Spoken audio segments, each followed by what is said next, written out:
Okay, today we continue the Samyutta Nikaya. Today is the 19th of July. We come to the 6th Samyutta, Brahma Samyutta. Now we come to 6.12. Thus have I heard, on one occasion the Blessed One was dwelling at Rajagaha on Mount Vulture Peak, not long after Devadatta had left. Then when the night had advanced, Brahma Sahampati, of stunning beauty, illuminating the entire Mount Vulture Peak, approached the Blessed One, paid homage to him and stood to one side. Standing to one side, referring to Devadatta, he recited this verse in the presence of the Blessed One. As its own fruit brings destruction to the plantain, bamboo and reed, as its embryo destroys the mule, so do honors destroy the scoundrel. That's the end of the sutta. So, the plantain plant is what we call the banana plant. So when the banana plant gives forth the fruit, people harvest it and chop down the banana tree. So the fruit destroys the banana plant, similarly with bamboo and reed. So he says that honors destroy the scoundrel. Honors, that is fame, is for a monk is very dangerous. That is why later we'll come across one Samyutta, Labha Sakara Samyutta, which is about gains and fame, offerings and fame for a monk. It's extremely dangerous. So here, because of fame, Devadatta destroyed himself. 6.13. On one occasion, the Blessed One was dwelling among the Magadhans at Anda Kavinda. Now on that occasion, the Blessed One was sitting out in the open, in the thick darkness of the night while it was drizzling. Then when the night had advanced, Brahma Sahampati approached the Blessed One, paid homage to him and stood to one side.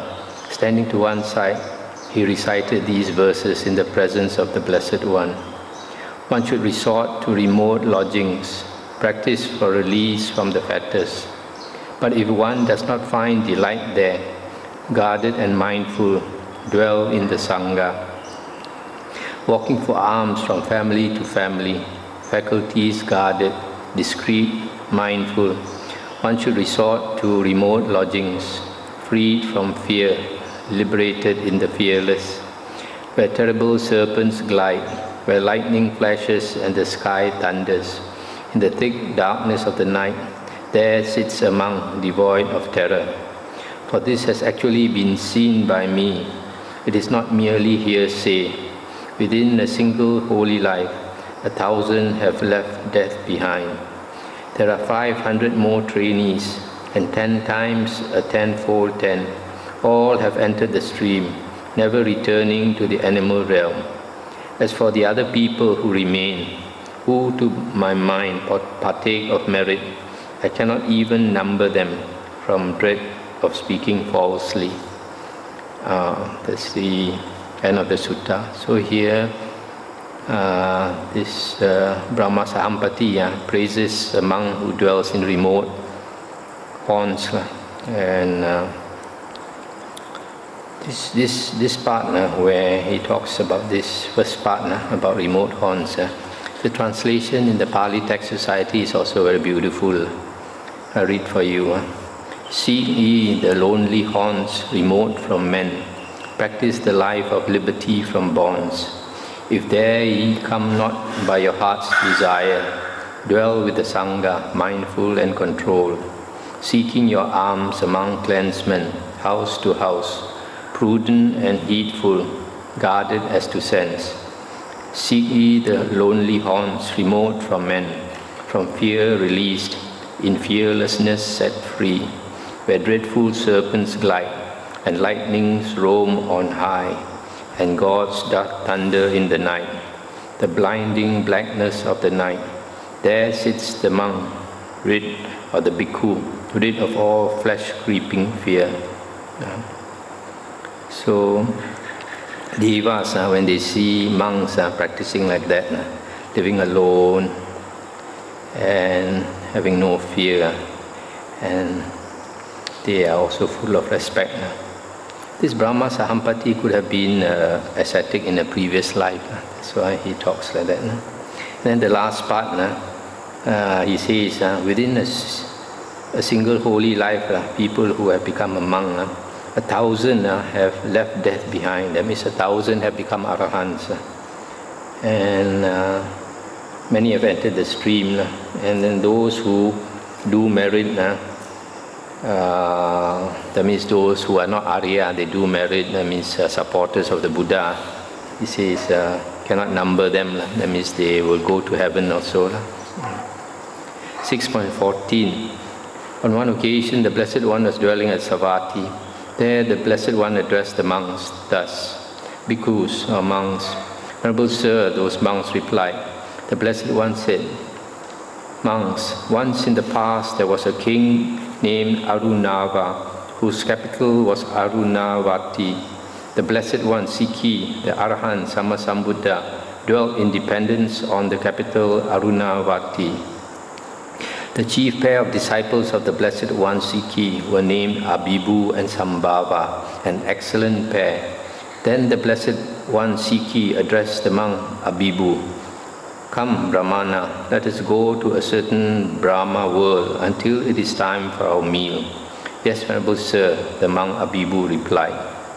Then monks, as quickly as a strong man might extend his drawn-in arm or draw in his extended arm, so the Blessed One, Sikhi, Arahant, Sammasambuddha, and the monk Abhibu disappeared from the capital, Arunavati, and reappeared in that Brahma world.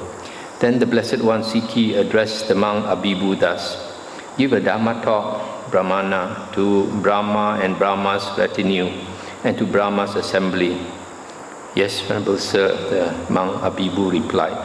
Then by means of a Dhamma talk, he instructed, exhorted, inspired, and gladdened Brahma and Brahma's retinue and Brahma's assembly. Thereupon Brahma and Brahma's retinue and Brahma's assembly found fault with this, grumbled, and complained about it, saying, it is wonderful indeed, sir. It is amazing indeed, sir. How can a disciple teach the Dhamma in the very presence of the teacher? Then monks, the Blessed One, Sikhi, addressed the monk Abhibu thus: Brahmana, Brahma and Brahma's retinue and Brahma's assembly deplore this, saying, it is wonderful. It is indeed, sir. It is amazing indeed, sir. How can a disciple teach the Dhamma in the very presence of the teacher? Well then, Brahmana, stir up an even greater sense of urgency in Brahma and in Brahma's retinue and in Brahma's assembly. Yes, Venerable Sir, the monk Abhibu replied.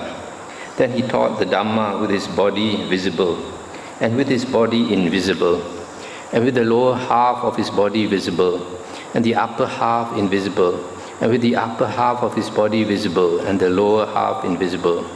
Thereupon monks, Brahma and Brahma's retinue, and Brahma's assembly were struck with wonder and amazement, saying, it is wonderful indeed, sir. It is amazing indeed, sir.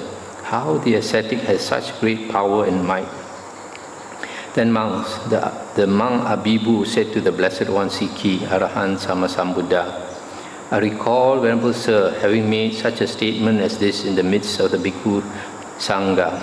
Friends, while standing in the Brahma world, I can make my voice heard throughout the thousandfold world system.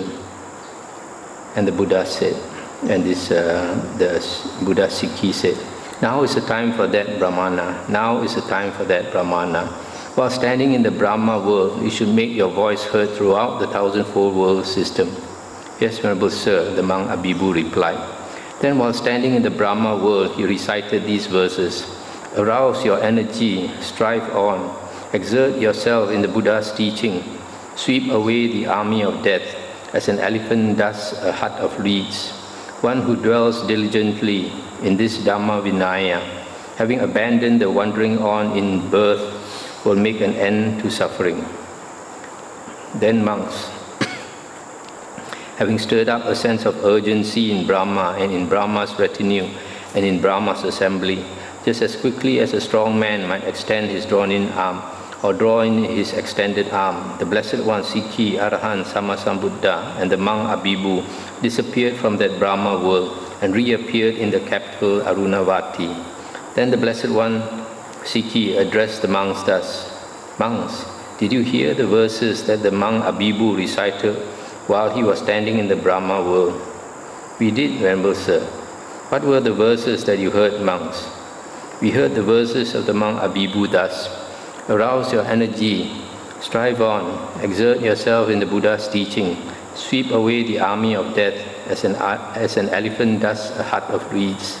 One who dwells diligently in this Dhammavinaya, having abandoned the wandering on in birth, will make an end to suffering." Such were the verses that we heard the monk Abhibu recite while he was standing in the Brahma world. Good, good monks, it is good that you heard the verses that the monk Abhibu recited while he was standing in the Brahma world. This is what the Blessed One said. Elated, those monks delighted in the Blessed One's statement. That's the end of the sutta.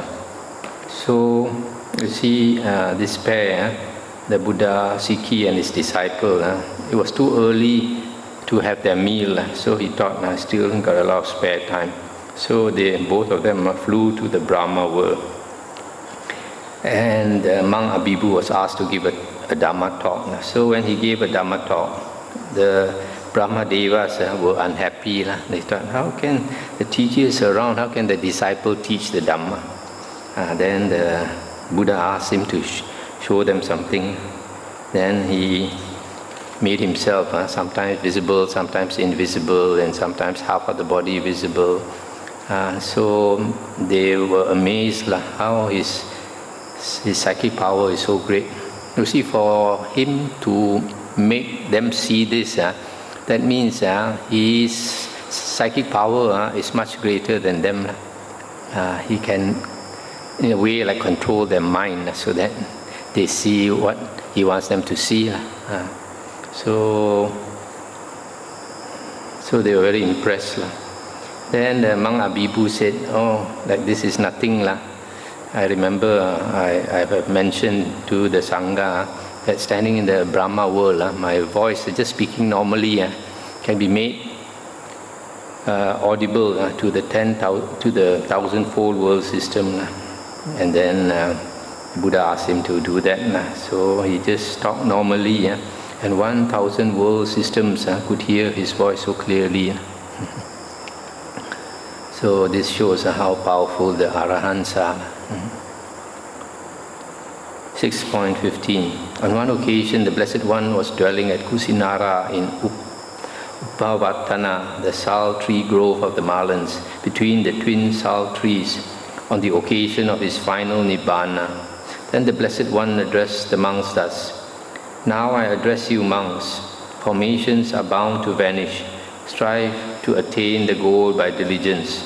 This was the last utterance of the Tathagata. Then the Blessed One attained the first jhana. Having emerged from the first jhana, he attained the second jhana. Having emerged from the second jhana, he attained the third jhana. Having emerged from the third jhana, he attained the fourth jhana. Having emerged from the fourth jhana, he attained the base of the infinity of space. Having emerged from the base of the infinity of space, he attained the base of the infinity of consciousness. Having emerged from the base of the infinity of consciousness, he attained the base of nothingness. Having emerged from the base of nothingness, he attained the base of neither perception nor non-perception.